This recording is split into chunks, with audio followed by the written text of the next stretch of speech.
c'est papa est en train de partir, il nous laisse. Mais je me souviens bien que c'était en 2004. Je venais de perdre mon passeport.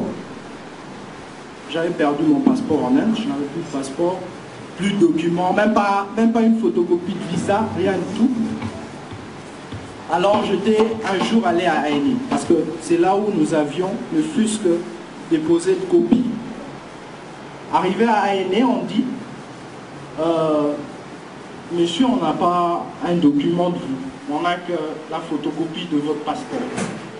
Mais il n'y avait pas de photocopie de visa, ni de photocopie de quoi que ce soit. Désespéré presque, je me suis dit, je vais aller le voir pour qu'il puisse me fortifier, me remonter le moral.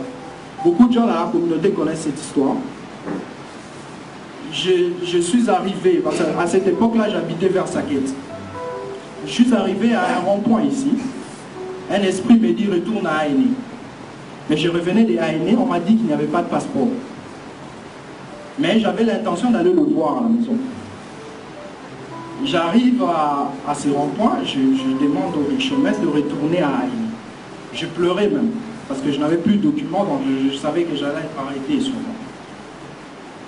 J'arrive à ANI, la personne que je rencontre c'est lui. Et j'allais le chercher à la maison à 14 h, mais je le rencontre à ANI. Jusqu'à présent, je me suis toujours dit, qu'est-ce qui m'avait pris de demander au rickshaw-maître de rentrer à ANI? Je n'ai jamais compris. Et quand j'étais avec lui, il a révélé quelque chose de grand dans ma vie, que moi, je n'avais jamais dans ma tête. Il m'a dit, à chaque fois que quelque chose de bien veut t'arriver dans la vie, tu auras toujours un obstacle. Donc, si tu veux avoir par exemple une promotion, on doit d'abord te virer et après tu auras une promotion. Si tu veux par exemple avoir un travail, tu dois d'abord perdre ceci et après tu auras cela. Parce que Dieu a un plan merveilleux pour toi. Ces trucs-là se réalisent jusqu'aujourd'hui. Et à chaque fois que j'ai toujours envie d'avoir quelque chose, j'ai d'abord un obstacle. Et après l'obstacle, j'ai toujours la chose. Fin de fin. Donc, c'est ce témoignage-là que j'ai dans ma vie, sur lui. Je ne sais pas son cœur, je ne sais pas ce qu'il fait, je ne sais pas sa vie, je ne connais rien de lui. Mais ce que j'ai, moi, retenu, c'est le fait de l'avoir vu me prodiguer des conseils qui ont fait qu'aujourd'hui, même si quelque chose m'arrive dans la vie, je sais que c'est parce que je veux avoir quelque chose de plus grand que cette chose-là doit m'arriver. Donc même s'il y a un problème qui m'arrive, je n'ai toujours pas peur. Voilà les témoignages que j'ai sur lui. Merci.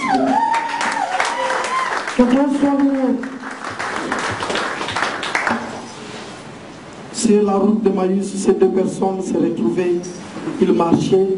Finalement, Jésus était au milieu d'eux. Il dit, mais qu'est-ce qui arrive? Mais vous ne savez pas, cet homme de bien, cet homme qui marchait, cet homme qui était avec nous, il faisait le bien aux malades, il guérissait, il faisait ceci, il faisait cela. Mais c'est lui qui a été tué. Il témoignait de Jésus. Et si nous pouvons témoigner aussi de quelqu'un, Christ aussi sera glorifié. Qui connaît quelque chose? Même si vous n'êtes pas très long, dites juste un mot. Non, je reconnais ces messieurs, je reconnais ses papas, je connais ses frères, je connais ses serviteurs. Il a dit ceci, il a fait ceci, il a prié pour moi, il m'a fait cadeau ceci, il m'a accueilli comme cela, il m'a orienté comme ceci, comme cela. Si tu n'as jamais bénéficié de quelque chose, gloire à Dieu. Même au niveau de l'église, non, ce jour-là, il a prêché, il a dit ceci, ça m'a aidé. Qui peut dire quelque chose?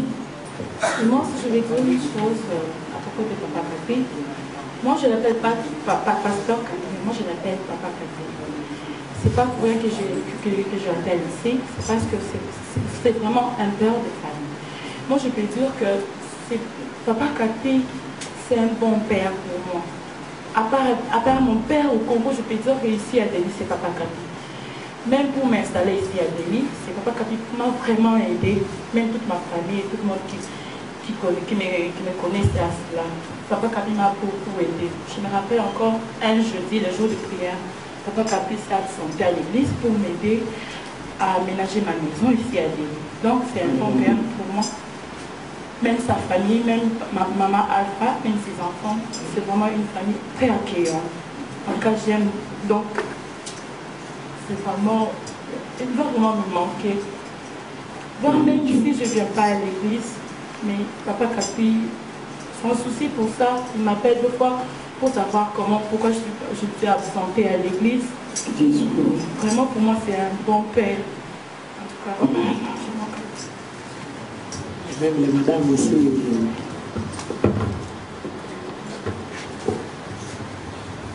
Alléluia. Je bénis l'Éternel pour cette opportunité qu'il m'a donnée aujourd'hui de témoigner pour la personne de Papa Kapi. Lorsque je suis arrivée ici, j'ai entendu beaucoup de choses à sa personne, qu'on me disait qu'il ne faut pas les fréquenter. Et ce n'est pas un bon homme à fréquenter, il détruit les gens. Et au moment on dit beaucoup de choses. Mais ce qui m'a frappé, c'est ce qui me touche aujourd'hui à témoigner, c'est ce que moi on dit, c'était le contraire de ce que j'ai vécu. J'ai vécu le contraire de ce que les gens m'ont dit. Il était la première personne à m'accueillir. Il était la première personne à me donner l'accès d'aller chez lui comme je vais. Et il était la personne qui m'encourage toujours dans la vie de prière. Lui et sa femme, en tout cas j'ai béni l'Éternel pour ça. Et c'est un grand témoignage. Qu'on dise de vous quelque chose, mais qu'on ne trouve pas cela en vous. Amen.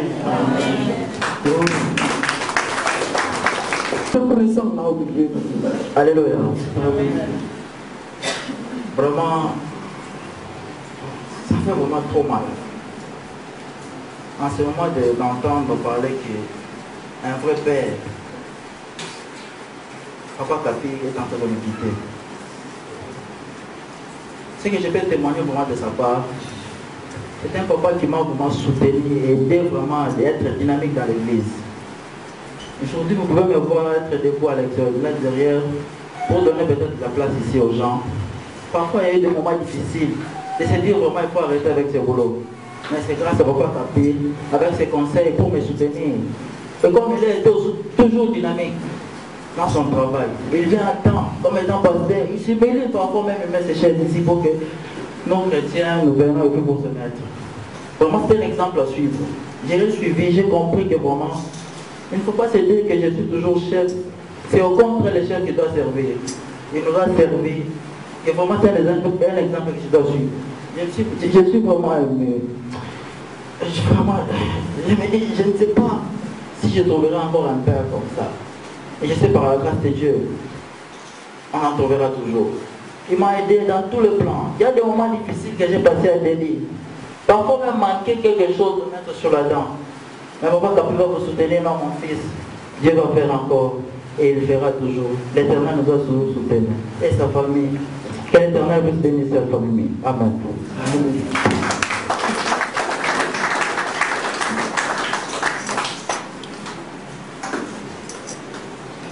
Il y a un cantique qui est encouragé les gens. Amen. Amen. Quand il m'appelle au téléphone, il me dit toujours Tumba Mwanani. Ça signifie Tumba, ma fille. Et quand je l'appelle au téléphone, je lui dis toujours Tantuendawa Tumba. C'est pour dire que c'est mon père. Aujourd'hui, il me quitte, moi sa fille. Pour moi, il a été humilié. Il a défendu ma cause. Que l'Éternel le bénisse. Amen. Hein?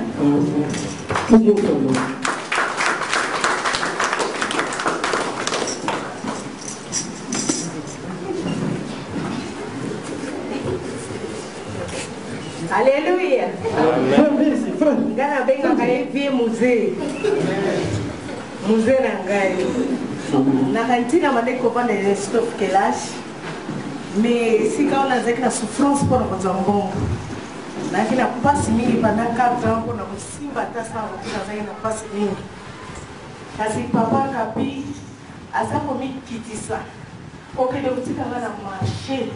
Là que nous sommes en bus pour la cause na zo moyen de vivre.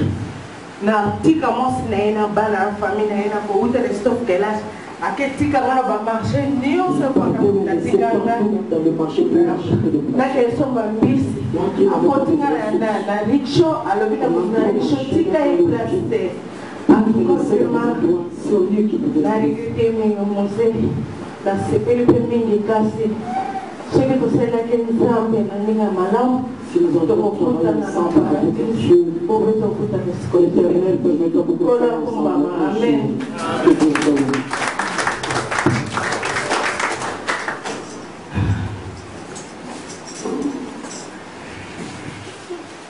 En fait, moi j'ai connu Papa Kapi avant d'arriver ici. J'étais acquis et on devait nous prendre une maison. Et je ne connaissais même pas Papa Kapi.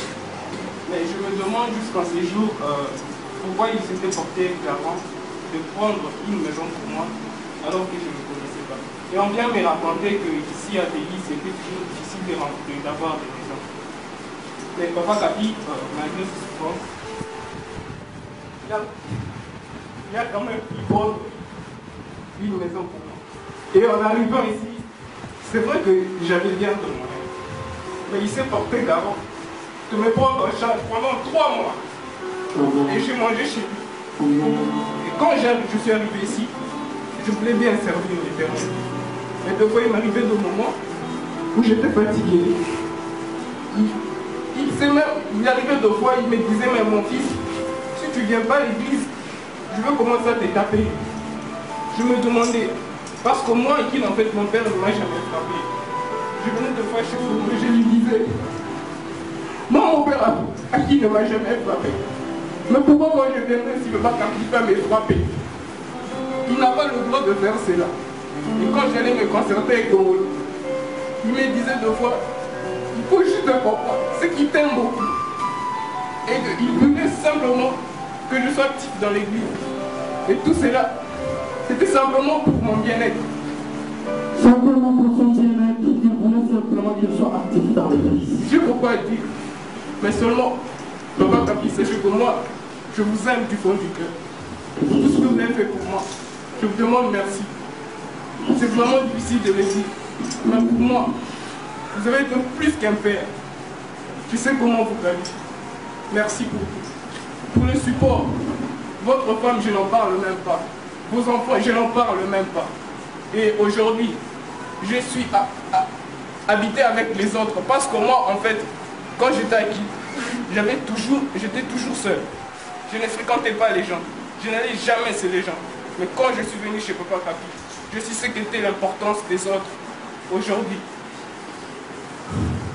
Je vais faire encore, je vais faire encore, je vais faire encore. Alléluia, et guérit les malades, ressuscité les morts. Il est puissant pour sauver, il ne change pas. Exalté dans plusieurs manières et à plusieurs moments. Je ne sais pas qui connaît ces chansons. Témoigner, témoigner, ah, témoigner, témoigner, bayo, kayo, ah. C'est témoigner, témoigner, ah, allez, c'est témoigner, bayo, kayo, ah. En tout cas, on n'a pas de niveau, nayo, ah, n'a pas salamingi, ponanga. Il y a aussi une chanson en anglais qui dit Count your blessings, number them one by one, and he shall remind you what the Lord has done. Ça veut simplement dire compte tes bénédictions, cite-les une par une, et cela va te montrer comment Dieu a fait dans ta vie. Je n'ai pas beaucoup à dire, mais je dirais simplement Papa Kapi a été une des bénédictions dans ma vie. Il m'a rapproché beaucoup plus du Seigneur. Il a beaucoup fait que je ne peux même pas dire, je ne sais pas où commencer, comment finir. C'est un papa qui a accepté d'être humilié. Je ne sais pas combien on avait par exemple la toilette qui est ici, combien sont venus ici pour balayer cette église. C'est un papa pour qui on a beau parler, même pour sa famille, pour sa façon de vivre ici en Inde. Mais les gens ont oublié, l'humilité précède l'élévation. C'est un papa qui est élevé parmi ceux qui l'aiment, parmi ceux qui le connaissent. Ceux qui l'ignorent ne savent pas ce qu'il fait. Et ce qu'il fait, c'est beaucoup plus grand que ce que les autres peuvent dire. Passer des moments dans des boîtes ou boire, chercher des copines ou des copains. Mais il est là plutôt à secourir ceux qui n'ont pas. C'est un papa, quand il apprend que tel est venu, il court à l'aéroport, il va le chercher, il va chercher la maison pour lui. Moi, personnellement, il m'a conseillé, je le considère comme mon premier conseil dans ce pays, en tout et pour tout, que ce soit dans le cadre de ma famille, dans le cadre de mon travail, dans le cadre de la vie en société, il est là pour conseiller. Et il a toujours été là à me mettre en garde contre certaines circonstances pour lesquelles j'ai pu éviter et pour certaines attitudes pour lesquelles je devrais adopter. Je ne peux pas les citer car le temps fait défaut, mais simplement, Papa Capri, je vous remercie pour toute l'assistance que vous avez apportée pour moi et pour ma famille, pour cette communauté ici en Inde, pas simplement pour l'Église, mais même pour la vie en société, pour l'humilité que vous avez accepté d'avoir dans ces pays, que Dieu puisse vous bénir davantage, que vous puissiez être une bénédiction pour ceux qui vous attendent de l'autre côté, et nous ne vous oublierons pas. Merci beaucoup, que Dieu vous bénisse.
Quand le dernier des rois cessera de régner, il régnera sur son trône. Quand le dernier des présidents aura cessé d'avoir un mandat, il sera sur son trône. Son nom, c'est Jésus, celui que nous sommes venus adorer. C'est lui que nous sommes venus à écouter. Et que lui seul puisse nous parler. Certes, avec un aliment, mais tout ce qui est de l'humain laisse la place afin que le divin. Le temps, vous allez m'excuser. Même si nous allons déborder, c'est pour la gloire de Dieu. Puisqu'il y a ceux-là qui vont de l'autre côté, quand ils arrivent, même dans une fête, ils vous disent nous sommes venus pour que nous rentrons le matin, Tomosa. Nous allons lire deux portions dans le livre de Dieu cet après-midi. Je demande à ceux-là qui ont leur Bible de le prendre, d'ouvrir le livre de 1 Chronique 29. 1 Chronique 29, nous allons lire du verset 1 jusqu'au verset 9. Le seul que Dieu ait choisi un jeune et d'un âge faible, et l'ouvrage est considérable, car je dis 1 Chronique 29.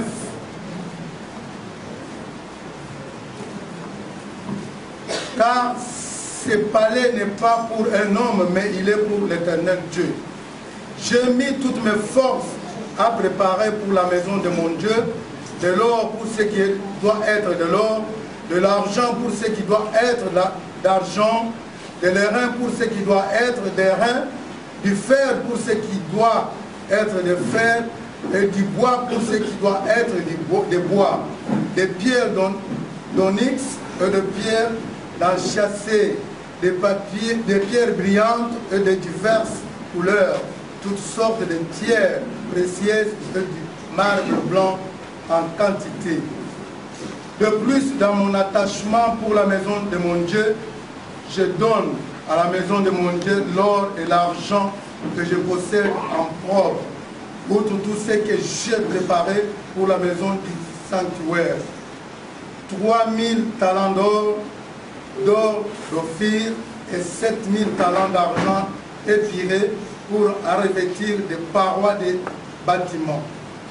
L'or pour ce qui est de l'or, ce qui doit être d'or, et l'argent pour ce qui doit être d'argent, et pour les travaux qu'exécuteront les ouvriers, qui veulent encore présenter volontairement aujourd'hui ces offrandes à l'Éternel.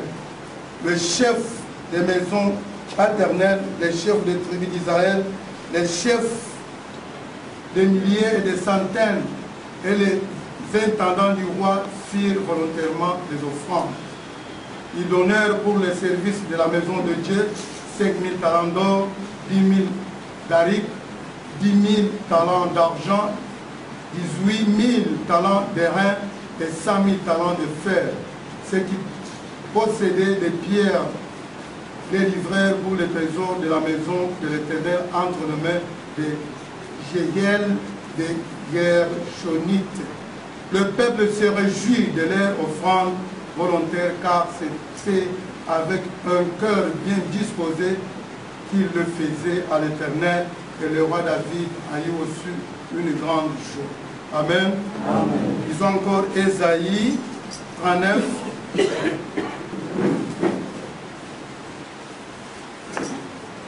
Ésaïe 39, 3 à 8. Amen. Et pour cela, il y a au moins 11 mois en arrière, nous avons introduit sur cette réflexion. Nous avons introduit cet enseignement dont le thème était la réflexion. La réflexion. Nous avons dit que la réflexion était une mine d'or. Une mine d'or. Mais malheureusement inexploitée. Une source de richesse, une source d'enrichissement disponible, mais que les hommes ne veulent pas exploiter. Amen. Amen. Les hommes ne veulent pas exploiter cette source d'enrichissement qu'ils ont. C'est-à-dire par manque de volonté, ou eux-mêmes ne veulent pas exploiter ça. Nous avons dit que réfléchir signifie beaucoup de choses. Réfléchir signifie plusieurs choses. Réfléchir, c'est entrer dedans. Quitter la surface. Considérer profondément. Nous avons aussi dit que réfléchir, c'est examiner ou faire l'étude d'une chose, mais la faire en profondeur pour arriver à faire la relation entre les choses. Qu'est-ce qui provoque quoi? Qu'est-ce qui peut amener à ça? Si je fais ça, qu'est-ce que ça peut me ramener? Si je pose cet acte, où est-ce que je vais arriver? La réflexion nous permet de voir le lendemain qui est caché dans l'acte que nous voulons poser aujourd'hui. La réflexion nous aide à voir les conséquences tragiques cachées dans l'option que nous voulons élever aujourd'hui. Seigneur, donne-nous une église où les gens réfléchissent, et bien, ils réfléchissent bien. Avant que nous continuions sur ce que nous avons lu cet après-midi, je vous invite encore, si quelqu'un a la Bible, il peut lire à haute voix Luc 15, 1 à 20. C'est ce que nous avons parlé la fois passée, il y a de cela 11 mois. Je reviens encore en arrière de façon que ceux qui n'étaient pas là, ou bien ceux qui ont déjà oublié de comprendre quelque chose que je vais dire. Luc 15, 11 à 20.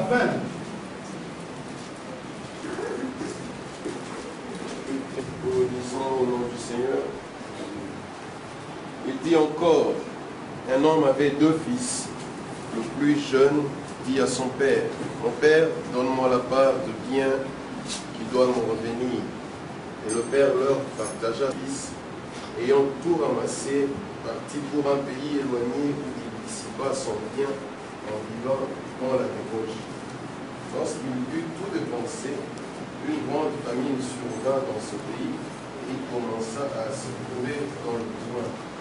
Il alla se mettre au service d'un des habitants du pays, il envoya dans ses champs plantés des pourceaux. C'est jusqu'au combien? Verset 16. Il aurait bien voulu se rassasier de bras rouges, de manger le pourceau, mais personne ne lui en donnait. Étant rentré en lui-même, il dit, on vient d'ouvrir chez mon père dans du pain à l'abondance, et moi ici, je meurs de faim. Mon père, j'ai péché contre le ciel et contre toi. Je suis plus digne d'être appelé ton fils. Il se leva, alla vers son père. Quand il était encore loin, son père lui dit, le plus ému de compassion. Il courut. Partant de ces passages que nous avons lus, que nous venons de lire, 11, 15, et de Luc 15, 11 jusqu'à 20, nous voyons combien un jeune homme a posé des actes. Premièrement, il leva une option à un moment de sa vie, à un moment crucial de sa vie. Malheureusement, il leva cette option sans utiliser cette mine d'or, cette source d'enrichissement. Il était irréfléchi, il a décidé de quitter le cadre familial, attiré par les sirènes du dehors. Mais ce qu'il ne savait pas, c'est quand il levait cette option, il investissait déjà pour ce qu'il allait devenir plus tard. Les options que nous levons aujourd'hui, en elles-mêmes déjà, il y a des graines, il y a des conséquences que nous allons connaître demain dans notre vie. Alléluia. Amen. Ces graines sont cachées à nos yeux. Ces graines sont invisibles, mais elles sont bien là présentes.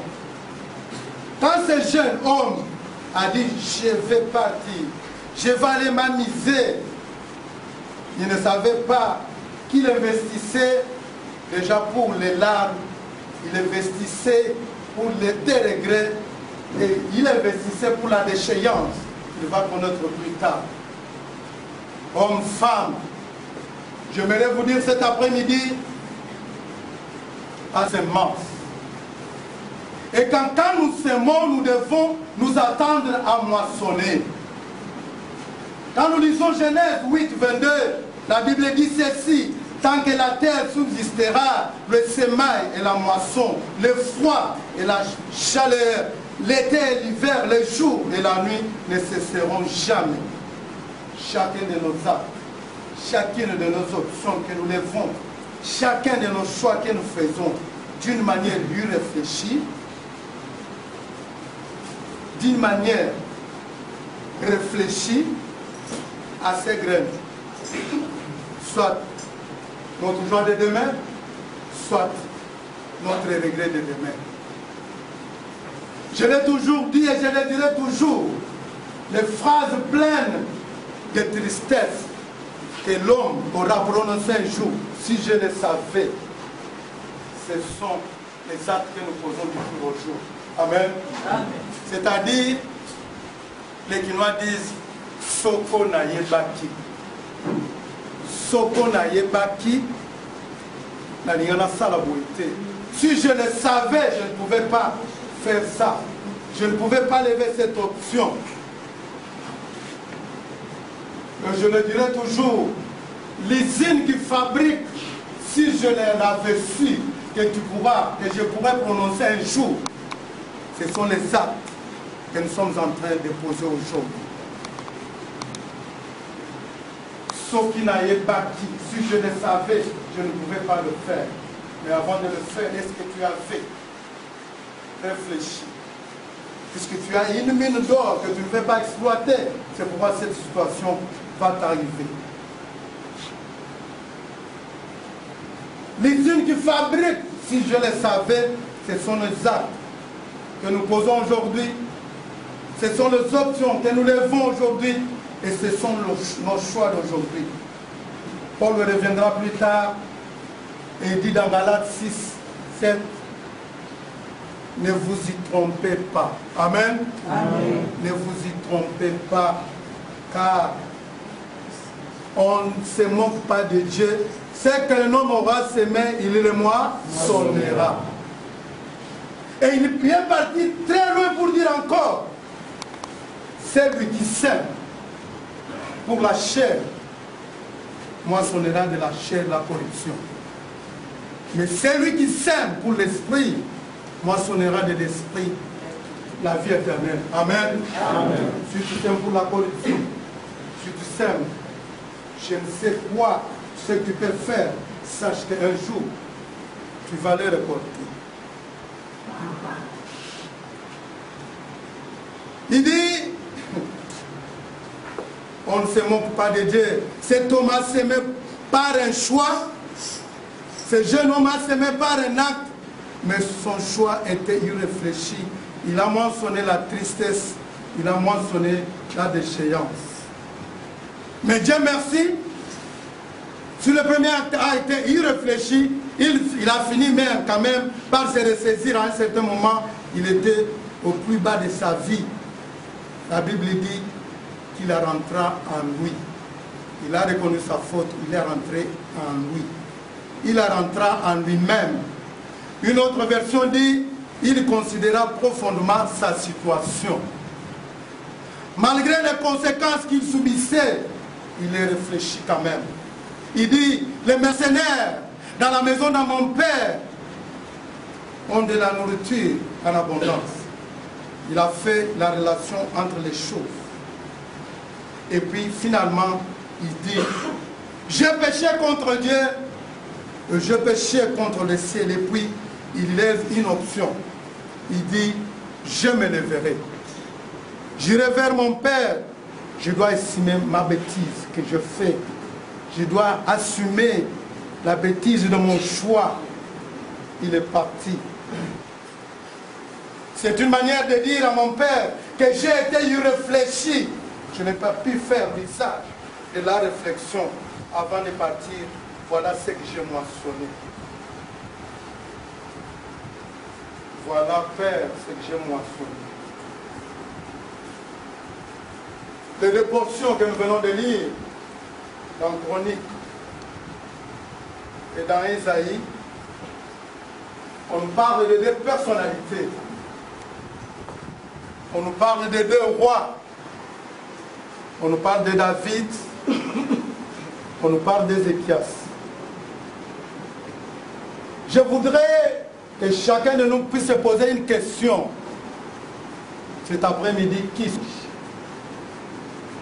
Je suis David ou je suis Ézéchias? Se demande, serais-je David ou serais-je Ézéchias?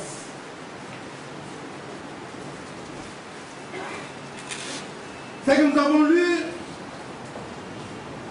d'un côté nous avons un David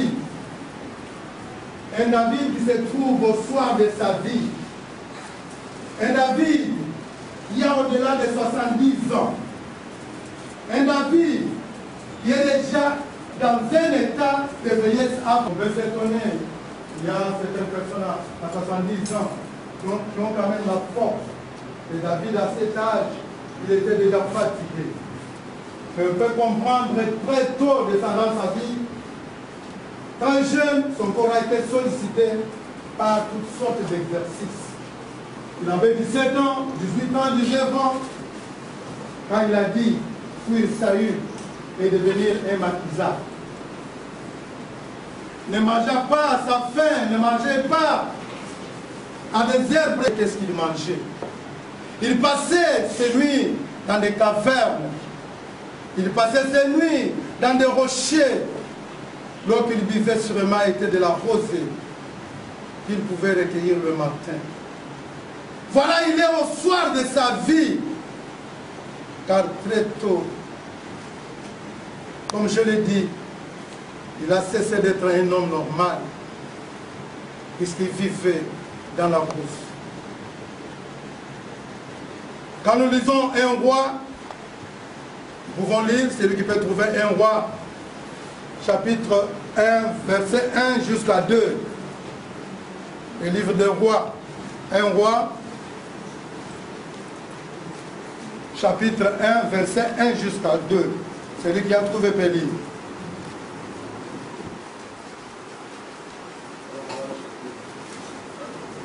Chapitre 1, verset 1 jusqu'à 2.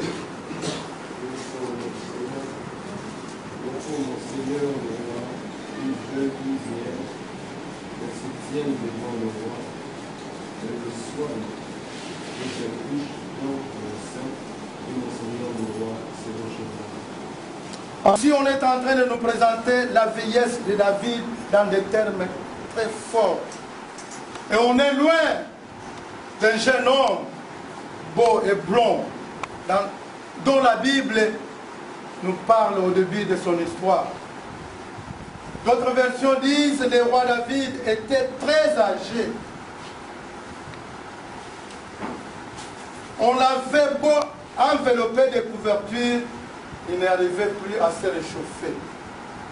Vous comprenez, quelqu'un, on a utilisé beaucoup de couvertures pour qu'il puisse se réchauffer, ne parvenait pas à se réchauffer.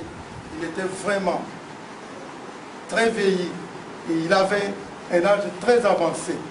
Mais ses amis proposèrent de lui réchauffer en mettant une jeune fille vierge en son service pour qu'elle puisse les soigner. Qu'elle puisse dormir dans le bas du roi. Peut-être le roi pourra se réchauffer. Vieux cet homme avancé en âge, comme je l'ai dit, son corps était marqué par les années. Il a un dos courbé, des sourcils blancs. Son corps est plein de cicatrices, ramassé sous le chemin de la vie de Maquisard, ramassé sous le chemin d'un combattant. Il est au soir de sa vie. Il sait qu'un jour, ces jours sont comptés. Ces jours sont presque à la fin. Du reste, les commentateurs disent, d'après cette portion que nous avons lue, que le roi n'a pas pu vécu 2 mois. Il était au soir de sa vie. Il savait, il sait que bientôt je vais franchir la frontière qui sépare la vie avec la mort. Ses plus belles années sont restées derrière. Il n'attend plus rien, il n'espère rien de la vie car il a tout connu. David avait tout connu, la gloire, la richesse, l'exercice de l'autorité et même une autorité presque absolue. Mais au soir de sa vie, il se montre, David se montre d'une grande lucidité. À un moment crucial, il fait une chose, laquelle il est réfléchi. Amen. Amen. Avant sa mort, il a réfléchi. David, il est réfléchi. Il est rentré en lui, pas superficiellement, mais profondément. Il a fait quelque chose dans sa vie. Il semble que David était déjà vieux. Mais il veut offrir un cadeau à son fils, Salomon. Il veut ouvrir un cadeau aux générations futures. Bientôt je vais passer. Bientôt je vais partir. Bientôt le compte à rebours va terminer. Bientôt la vie va cesser à moi. il s'est dit, qu'est-ce que je vais laisser à ces générations qui viennent? Alléluia. Amen. Il fait partir du passé, puisqu'il doit partir, mais il a le futur dans son cœur. Bientôt je vais partir, moi David. Bientôt je vais mourir, mon temps est terminé. Mon temps que je devrais mettre sous le soleil est terminé. Je dois réfléchir pour savoir qu'est-ce que je vais faire. David dit, mon fils Salomon, le seul que Dieu ait choisi est jeune, est d'un âge faible. D'autres versions disent, l'ouvrage qu'il attend est considérable. L'ouvrage qu'il attend mon fils est considérable. Il met des choses qui s'attachent à la vie de Salomon. Il dit, il est jeune, il manque l'expérience et il est d'un âge faible. D'autres versions disent, il est inexpérimenté. Et de l'autre côté, il dit, l'ouvrage qu'il attend est considérable. Est-ce que Salomon a conscience de cela? Je ne pense pas. Salomon rêve qu'une chose, je vais devenir roi, je vais devenir king. Est-ce qu'il pense à cela? Le vieux homme qui ne sait plus se réchauffer encore a le futur dans son cœur. Il prévoit quelque chose pour la vie. Seigneur, donne-nous de la vie qui réfléchissent à la place des autres. Seigneur, donne-nous des personnes dans l'église qui peuvent réfléchir à la place des autres, qui savent ce qu'ils peuvent lever comme option, comme choix, comme acte qu'ils posent aujourd'hui. Ça sera peut-être les conséquences que les autres vont souffrir de nous. Qu'ils savent ce que nous faisons aujourd'hui peut affecter toute une communauté. Ce que nous allons poser aujourd'hui comme acte, ça peut affecter notre entourage, notre famille et notre société. Et quand ça va affecter, que deviendront ceux-là qui vont souffrir, qui seront affectés. La bonne réflexion de David lui a rendu capable de voir ce que les autres ne pouvaient pas voir. Et parce qu'il a vu ce que les autres ne pouvaient pas voir, il a fait ce que personne ne pouvait pas faire. Il est allé dans la direction où les autres ne pouvaient pas aller. Alléluia. Amen. Alléluia. Amen. Il faut aller loin. Donne-nous des gens qui ont une vision qui va au-delà de leur nez. Donnez-nous des girafes dans cette église. Ton église a besoin de girafes, des gens qui voient loin de leur vision. Nous avons aujourd'hui une génération qui ne réfléchit pas. Nous vivons dans une situation que les Guinois disent, nous vivons du vivera, c'est-à-dire nous vivons autour du chou. Amen. Nous vivons du vivera. Vous trouverez une personne qui n'a pas de projet. Quand vous lui demandez quel est votre projet, il vous dit, projet n'a pas été accompli. Aller en Europe, c'est un projet. Aller en Europe, c'est un projet. Mon projet d'aller en Europe. Aller en Europe, c'est un projet. Non, tu n'as pas de projet. Quel est ton projet? Je vais aller en Europe, mon projet. Qu'est-ce qu'aller en Europe? Nous devons prier que le Seigneur nous donne les chants, les personnes que les Guinois appellent Moto, Moté, Bongo.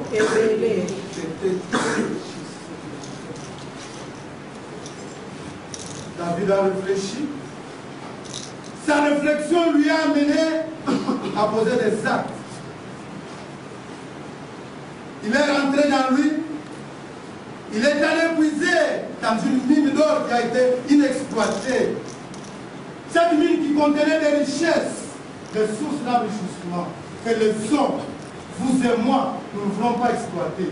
Si nous l'exploitons mal pour nos besoins et pour nos passions. C'est pourquoi la Bible dit, vous demandez, vous ne recevez pas, parce que vous demandez mal pour servir vos passions. Amen. Amen. Nous n'avons jamais exploité cette mine qui est dans nous.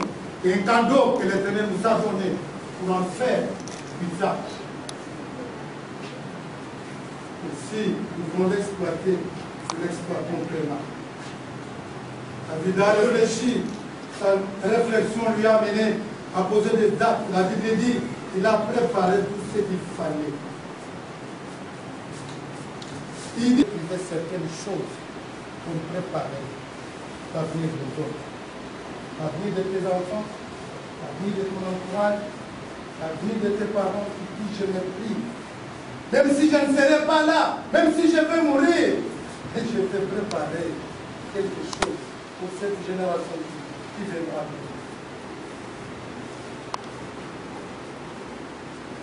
David se prie. Il dit, je me prie le présent. Et je vais l'offrir au futur. Aux personnes, moi je vais mourir, je vais partir. J'ai tout connu la gloire, l'autorité absolue. J'ai eu l'argent, la richesse, tout ce que l'homme peut avoir dans ce monde, je l'ai eu. Mais je dois faire quelque chose. Et pour mon fils, qui est inexpérimenté, et pour la génération qui va venir après moi. Nous avons lu des portions dans la Bible, nous avons lu un chronique, et nous avons lu encore Esaïe. Dans Esaïe, on nous parle maintenant d'une autre personne qui réfléchit encore autrement. Amen. Amen. Alléluia. Est-ce que vous me suivez? Mais si d'un côté, David était réfléchi, de l'autre côté, Ézéchias était irréfléchi. Deux personnes de roi. Celui qui pense au futur de l'autre, mais l'autre qui pense au présent.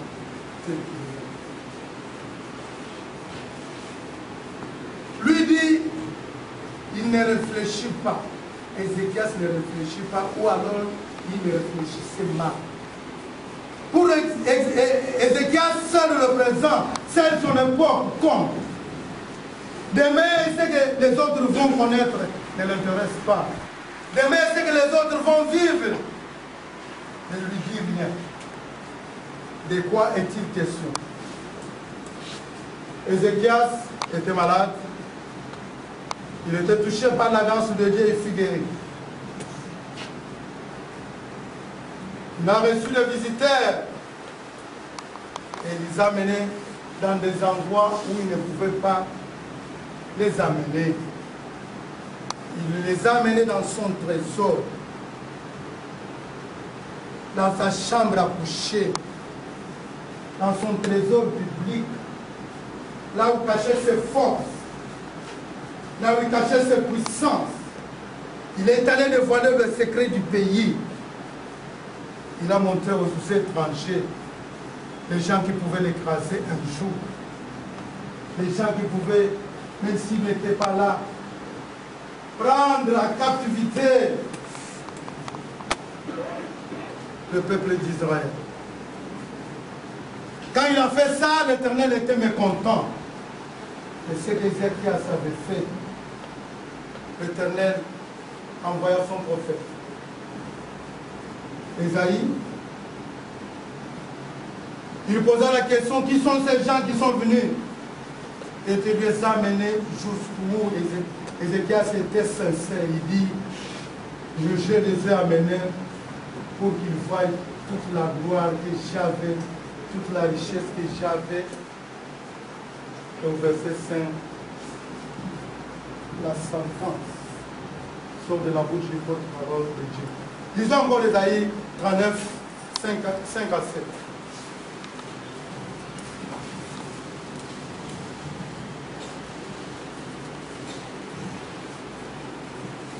À 7. Ésaïe 39, 5 à 7.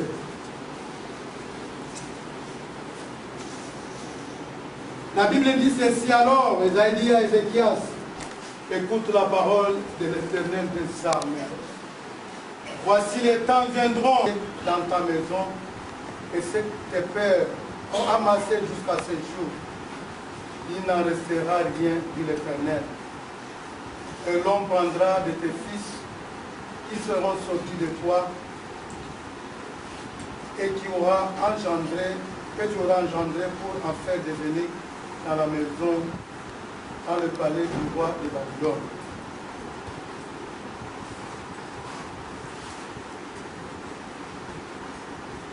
Ézéchias, les jours qui viennent sont mauvais à cause de l'acte irréfléchi que tu as posé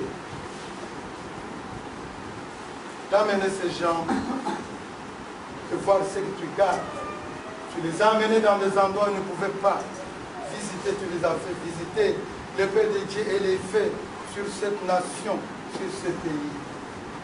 Mais écoutons la réponse. La réponse au verset 8. Ézéchias dit ceci. Ézéchias répondit à Esaïe, la parole de l'Éternel que tu as prononcée est bonne. Amen. Amen. La parole de l'Éternel que tu as prononcée est bonne. Elle est bonne cette parole.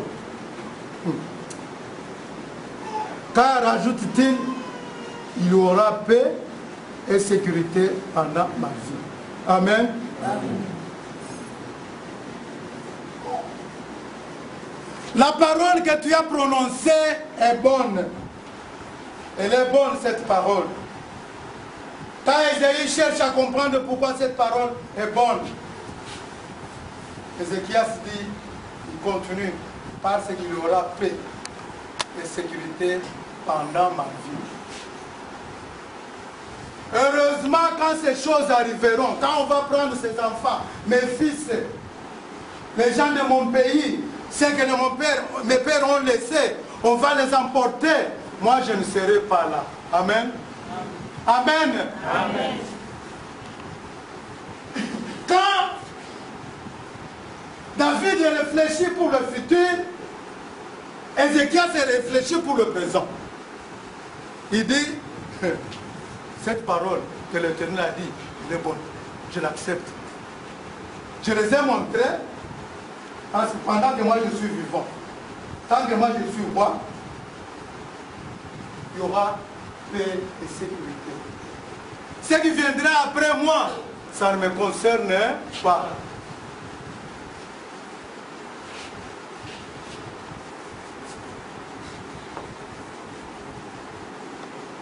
Malheureusement, heureusement, quand ces choses arriveront, je ne serai pas là.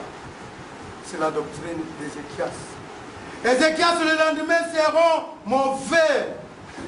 Il dit, mais heureusement, je ne serai pas là.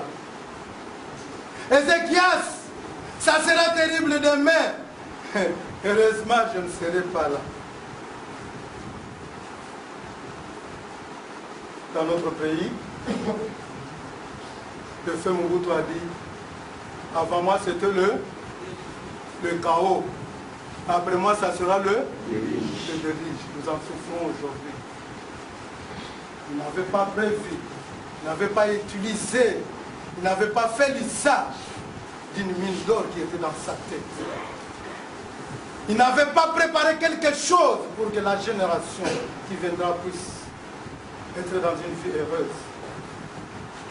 Il a prévu sa sécurité, il a prévu la paix pendant qu'il régnait, pendant qu'il était au pouvoir. Il a dit, avant moi c'était le chaos, et après moi ça sera le déluge. Ézéchias, ce que tu es en train de faire aujourd'hui, l'option que tu es en train d'élever, le fait d'amener les ennemis, les gens qui cherchent à détruire ces pays, là où ils ne peuvent pas entrer, dans les trésors, dans la place cachée, où nous cachons nos forces, ce n'est pas bon. Pourquoi tu l'as fait? Ce qui viendra après, ça me concerne. Même si on va les amener, là ils vont souffrir. Ce n'est pas mon problème c'est aujourd'hui. Je vois les présents. Mais David a pensé à faire quelque chose, il a inexpérimenté, mais je dois faire quelque chose. cet après-midi, je voulais te poser la question, mais poser la même question. Suis-je Ézéchias ou suis-je David? David voit un domaine qui ne le concerne pas. Il ne sera plus là, David, mais il se préoccupe de demain. Il travaille pour ceux de demain. Ézéchias dit que bon, ce qui est là, etc., n'est pas mon problème. Mon frère, ma soeur, qui me suit. Il est triste encore quand nous lisons le livre de Daniel. Vous trouverez, je ne vous dis pas des livres, vous trouverez dans ces livres. On est en train de parler d'un roi, de devenir. Il a pris les jeunes hommes, pris les jeunes gens, il les a amenés en captivité comme des esclaves. Ils étaient enchaînés au pied des Romains.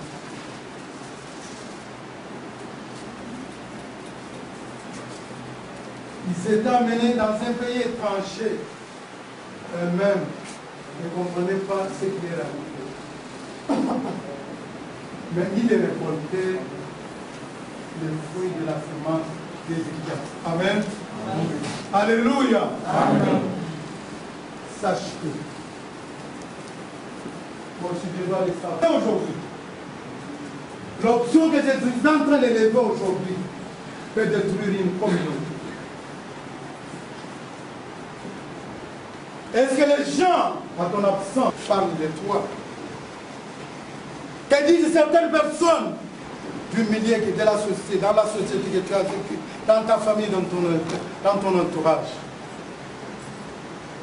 Est-ce que tu es de ceux-là, si on parle de nom, ils disent, ah, laissez-lui partir, il ne vaut absolument rien. Il ne vaut pas quelque chose dans la société, laissez-lui partir. Qu'est-ce que les gens peuvent penser de toi? Ils peuvent penser de moi. Est-ce que les gens peuvent témoigner de toi? Est-ce que les gens peuvent dire du bienfait de toi? Puisque quand nous lisons encore les livres des Actes des Apôtres, Actes des Apôtres 9, 36 à 39, on est en train de parler d'une femme. Amen. Amen. C'est lui qui a trouvé Péli. Actes des Apôtres 9, 36 à 39.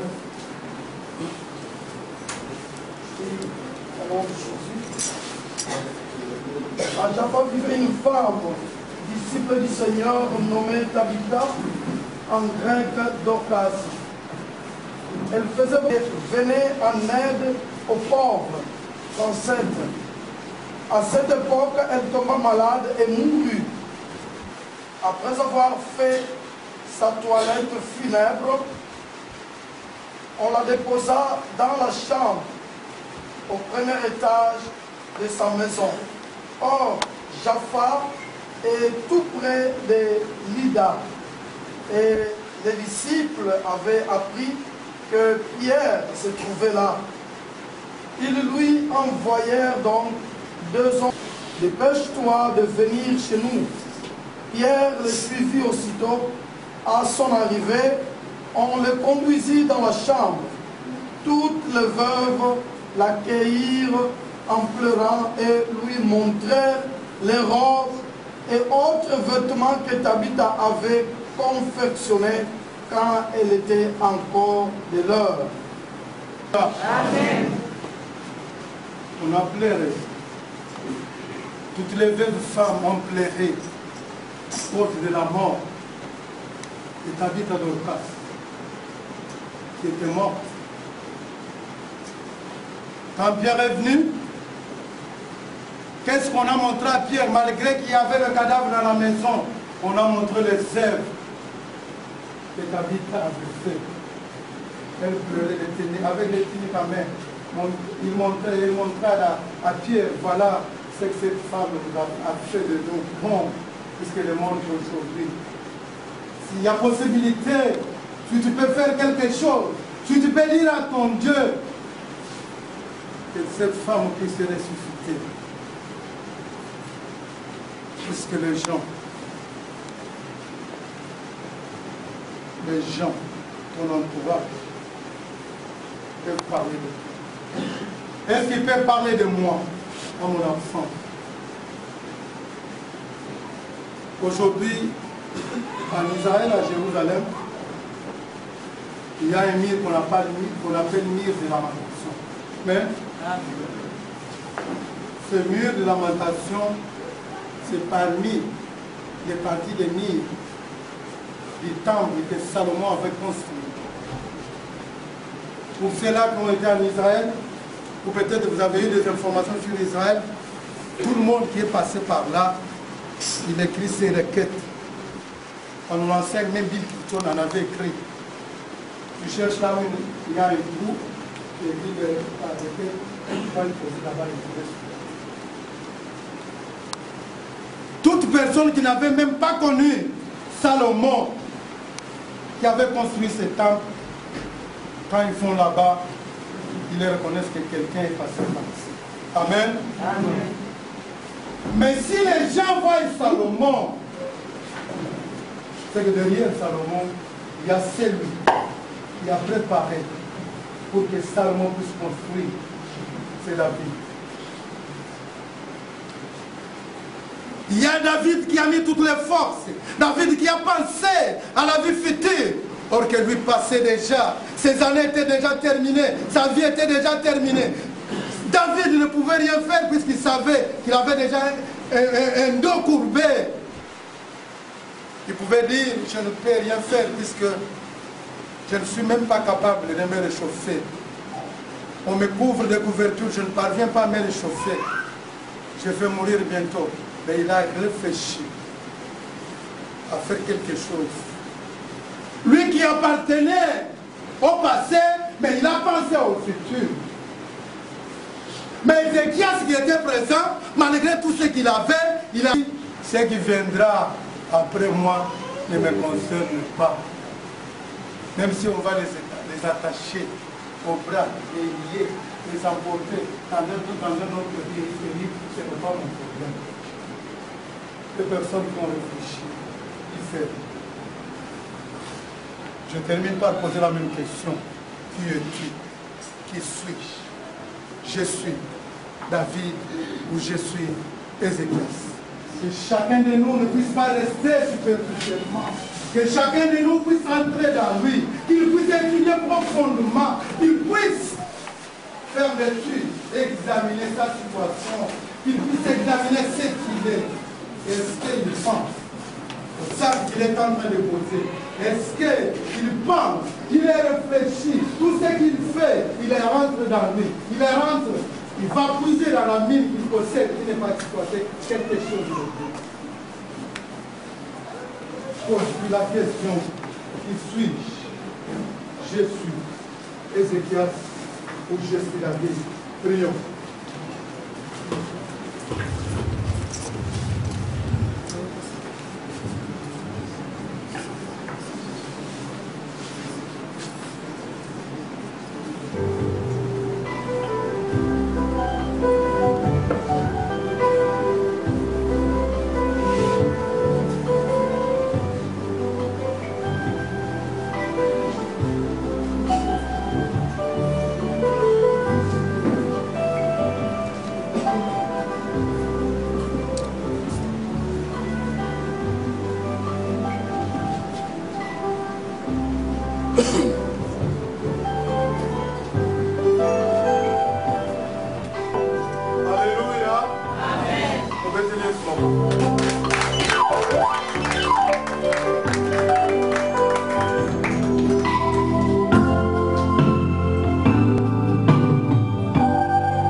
Je suis vraiment éternellement émotionné cet après-midi pour vous dire que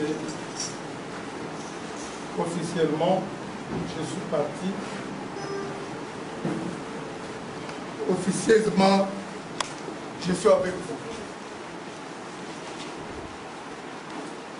C'est-à-dire, nous sommes les missionnaires. Nous disons que notre Église, c'est le centre des missionnaires, puisque nous avons une durée que nous devons passer dans ce pays. Toute personne a un objectif qu'il doit atteindre. Toute personne a ses raisons sur lesquelles il est venu dans ce pays. Mais nous nous sommes retrouvés dans ce cadre que nous nous retrouvons aujourd'hui. Me voici au dernier jour de ma vie dans ce pays. D'ici peut-être la fin de ce mois, je peux partir. Je fais ma part. Chacun de nous a sa part et sa responsabilité. Qu'il puisse penser aussi à l'avenir des autres. Au nom de ma famille, et à mon nom personnel, nous vous aimons beaucoup. Vous êtes une lettre écrite, non sur le sable, mais une lettre écrite sur une pierre qui restera éternellement. Certaines personnes sont dans cette assemblée, ils ont dit comment nous avons commencé. Et je vous confirme que l'Éternel attend. Nous ne sommes pas venus à ce que nous sommes aujourd'hui. Malgré ce que nous avons vécu, éteignez des chantiers achevés et non des chantiers inachevés. Amen. Amen. Si on a parlé que Dieu va faire encore, il le fera. Tant qu'il a fait avec ceux qui étaient avant nous, il le fera encore avec nous et avec vous aussi. Amen. Amen. Je suis là momentanément. Je ne saurais pas vous dire tel jour je vais partir puisque j'attends un financement quelque part. Cet après-midi, j'allais vous présenter l'équipe qui pourra diriger cette église. Mais nous devons nous retrouver encore au cours de la semaine, puisque je sais que je suis encore là. Mais officiellement, je vous dis au revoir aujourd'hui, à mon nom et au nom de ma famille. Officiellement, je suis encore jusqu'à la fin du mois. Que Dieu vous bénisse. Priez pour moi, et moi aussi je prierai pour vous. Au nom de Jésus. Amen.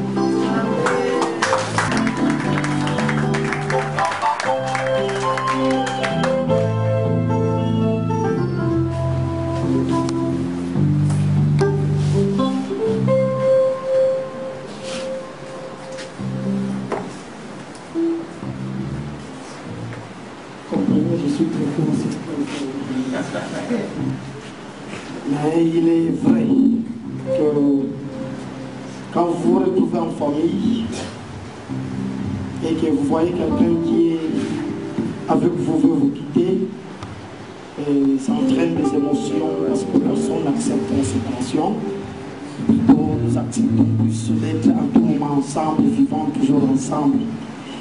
La parole de Dieu nous dit combien Jésus était sur la montagne avec les disciples quand il voyait apparaître Abraham.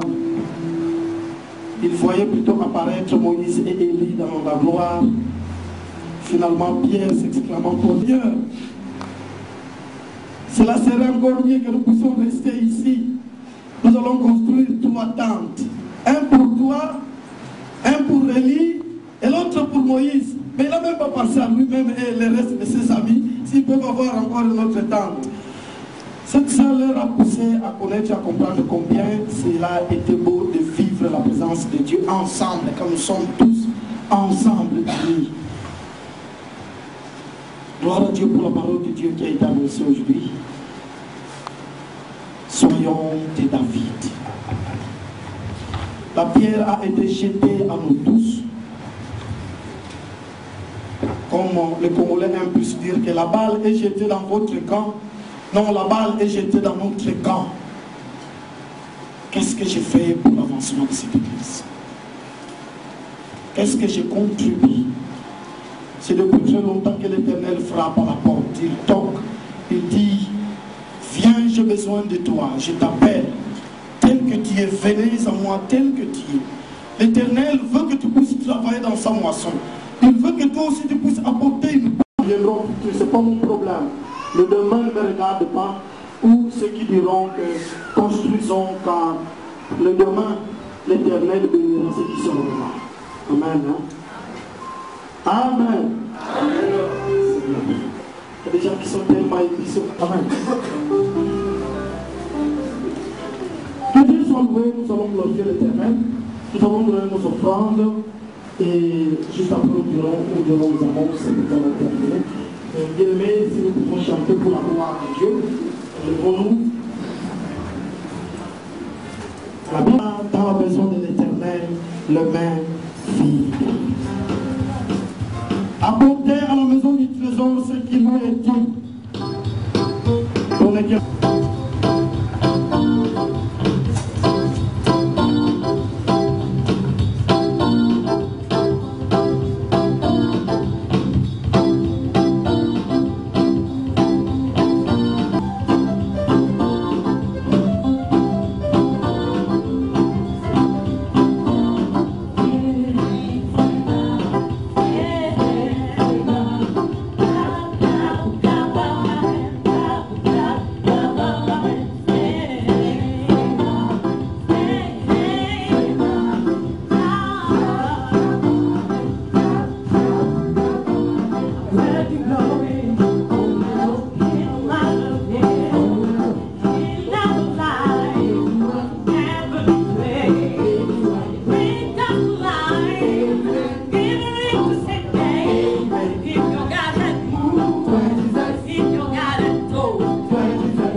Ça veut dire levez-vous, clap our hands, applaudissons haut.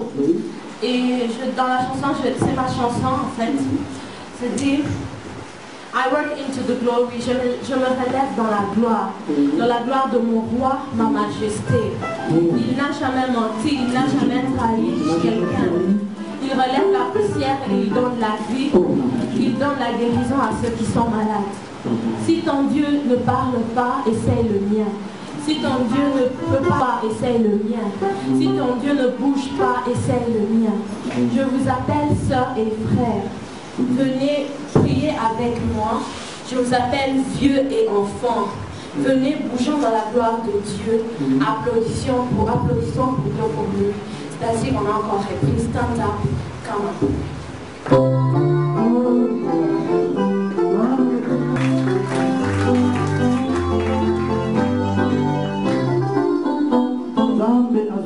Que le Seigneur soit loué, glorifié. Nous avons reçu quand même des invités. Ceux qui ont été invités par d'autres et ceux qui sont venus parce que c'est le jour de l'Éternel. Mais c'est pour eux la toute première fois qu'ils soient arrivés en ce lieu brillant avec nous, qu'ils s'élèvent pour que nous puissions glorifier Dieu ensemble. Pour vous, dans le canal.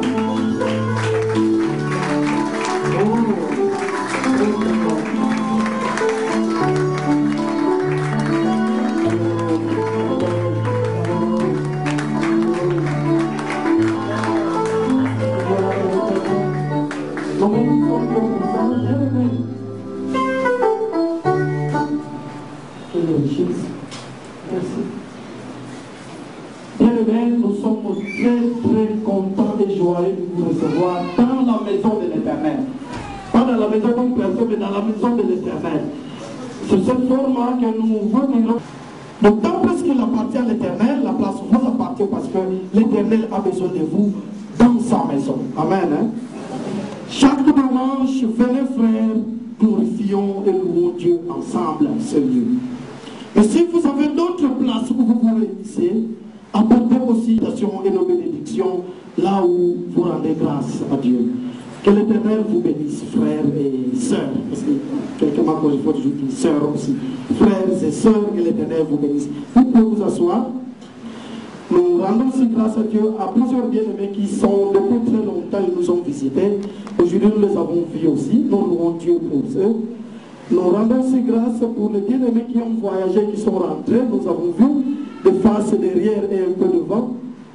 Gloire à Dieu parce que l'Éternel nous a gardés sains et saufs. Nous tous nous retrouvons ensemble dans la maison de Dieu.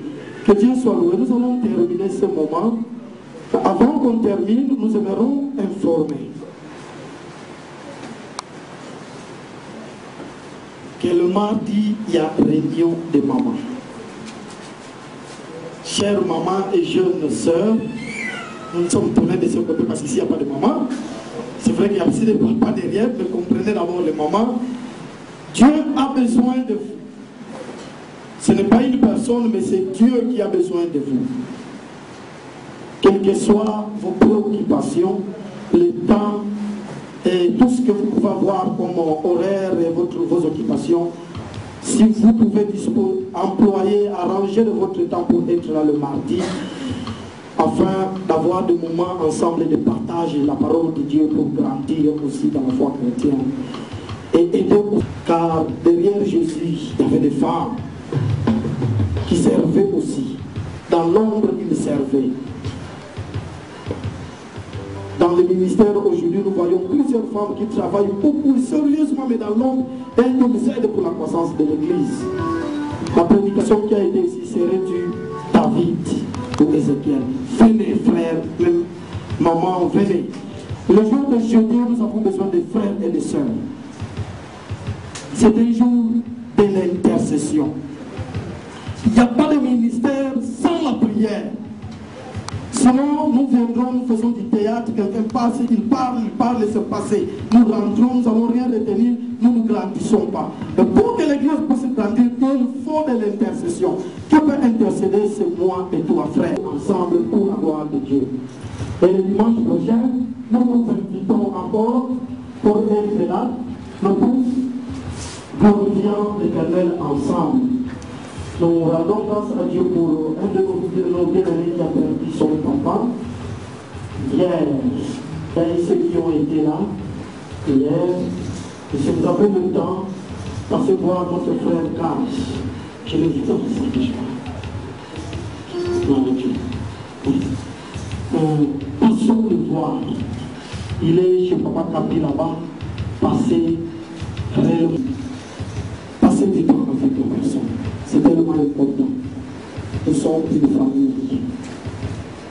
Ne vous y trompez pas, Dieu a fait de nous une famille. Nous ne sommes pas des Congolais et des Ivoiriens et des Tchadiens, je sais que nous sommes une famille des enfants de Dieu. Passons visiter et consolons notre bien-aimé qui a perdu son père. Nous allons par sa parole, il m'est connu. Dieu est fidèle, je peux compter sur lui. Encore je crois, Dieu est fidèle, je crois par sa parole, il m'est connu. Dieu est fidèle, je veux compter sur lui.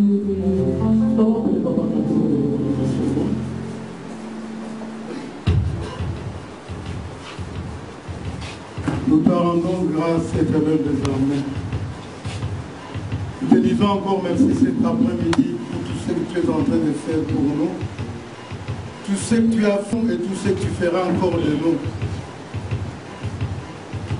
Père, cet après-midi, je marque les mots, les termes à utiliser pour t'exprimer mon sentiment et mon émotion. Laisse que toi seul Dieu qui puisse agir dans la vie de ton peuple. Car tu as dit, si tu es pour nous, qui sera contre nous? Je viens maintenant abandonner ton peuple dans ta main. Père, que tu puisses pourvoir les bonnes choses dans la vie de chacun de nous. Dans ta main, que ta main puissante, efficace, puisse manifester dans la vie de chacun de nous, dans tous les temps que nous sommes sous le soleil. Au nom de Jésus. Amen. Amen. Avant de souhaiter saluer toute personne, saluer toute personne comme la connaissance et inviter cette personne que tu salueras pour nous donner encore la bonne prochaine.